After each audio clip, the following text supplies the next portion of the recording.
Gravy gravy pomfret মাছ গরম ভাতে খেয়ে দেখো, একদম জমে যাবে। বন্ধুরা, আজকে আমি রান্না করব পমফ্রেট মাছ। তার জন্য আমি নিয়ে নিয়েছি দুটো পেঁয়াজ কুচি করে, কারণ পেঁয়াজটা একটু বেশি করে দেব। আর দুটো আলু কেটে নিয়েছি হালকা করে, আর কেটে ধুয়ে নিয়েছি। আর মশলা করে নিয়েছি পেঁয়াজ, আদা, রসুন, জিরে দিয়ে আমি মশলা করে নিয়েছি। মাছগুলোকে আমি ভালো করে ধুয়ে নিয়ে হালকা লবণ আর হলুদ দিয়ে মাখিয়ে নিয়েছি।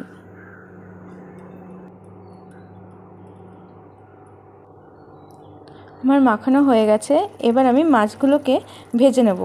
তেলটা বেশ গরম হয়ে এসেছে। এক এক করে আমি মাছগুলোকে ভেজে নিয়েছি।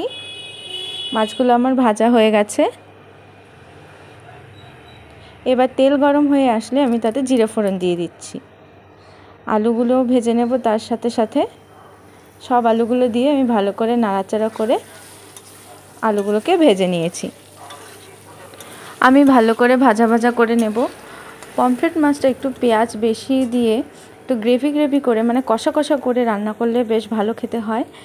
আমি পেঁয়াজ কুচিগুলো দিয়ে দিচ্ছি, কারণ আলুগুলো মোটামুটি ভাজা ভাজা হয়ে এসেছে। সব মিশিয়ে নেব আমি পেঁয়াজগুলো।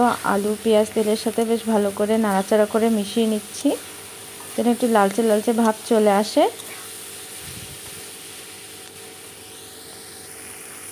এবার আমি পরিমাণ মতো লবণ দিয়ে দিচ্ছি। লবণটাকে ভালোভাবে মিশিয়ে নিয়েছি। এবার আমি যে মশলা করে রেখেছিলাম সেটা আমি তেলের মধ্যে দিয়ে দেব। একসাথেই আমি মাখিয়ে নেব, ভালো করে নাড়াচাড়া করে মিশিয়ে নিচ্ছি। সুন্দরভাবে লালচে লালচে ভাব চলে আসবে, ভাজা ভাজা হয়ে আসলে, একটু কষা কষা হয়ে আসবে। ভালো করে আমি নাড়াচাড়া করে নিচ্ছি। এবার আমি পরিমাণ মতো হলুদ গুঁড়ো দিয়ে দেব। আমি 2 চামচের মতো হলুদ গুঁড়ো দিয়েছি। এবার ভালো করে আমি মিশিয়ে নেব। আমার মেশানো হয়ে গেছে। এবার সামান্য পরিমাণে আমি একটু জল দিয়ে দেব, আর একটু ভালো ভালো কষা হওয়ার জন্য। জলটা দিয়ে আমি ভালো করে একটু কষিয়ে নেব, যেন একটু হালকা গ্রেভি গ্রেভি ভাবটা চলে আসে।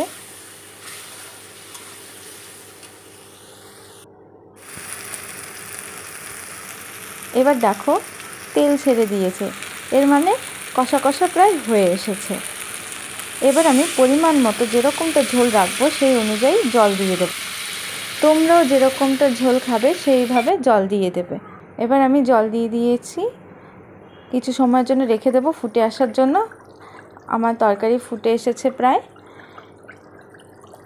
এবার আমি আস্তে আস্তে করে একটা একটা করে মাছ দিয়ে দেব, কিন্তু সাবধানে দিতে হবে যেন মাছগুলো ভেঙে না যায়। সুন্দর করে পরপর সাজিয়ে দেব, হালকা করে আস্তে আস্তে করে, পরে খুন্তি দিয়ে নাড়িয়ে হালকা করে ডুবিয়ে দেব মাছগুলোকে। তলার দিক থেকে নাড়াচাড়া করব যেন মাছগুলো ভেঙে না যায়। আস্তে আস্তে করে দিয়ে দেবে।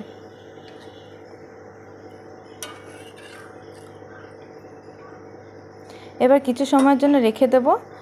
আর আমি 2 চামচের মতো জিরে গুঁড়ো দিয়ে দিয়েছি। সুন্দর করে নিচের দিক থেকে নাড়িয়ে নেব, কারণ বেশি নাড়াচাড়া করলে মাছগুলো নরম ভেঙে যাবে। এইভাবে সহজ পদ্ধতিতে রান্না করে দেখো, ভাতের সাথে পমফ্রেট মাছ খুব ভালো লাগে। একটু হালকা গ্রেভি গ্রেভি হবে, হালকা ঝোল হালকা গ্রেভি গ্রেভি, খুব সুন্দর লাগে খেতে। এবার ফুটে আসার পর আমি গরম মশলা গুঁড়ো দিয়ে দেব। হালকা করে মাছটা নাড়িয়ে নেব। তরকারিটা, আমাদের তরকারি প্রায় হয়ে গেছে। দেখো, আমাদের মাছের তরকারি রেডি। দেখেছো কি সুন্দর গ্রেভি গ্রেভি হয়েছে। তোমরাও বন্ধুরা বানিয়ে ফেলো ছটপট করে আমার মতো পমফ্রেট মাছ। আমার ভিডিওটা ভালো লাগলে বন্ধুরা প্লিজ পাশে থেকো, একটা লাইক কমেন্ট করে দিয়ে যেও, শেয়ার করে দিও, সাবস্ক্রাইব করে দিও। Thank you.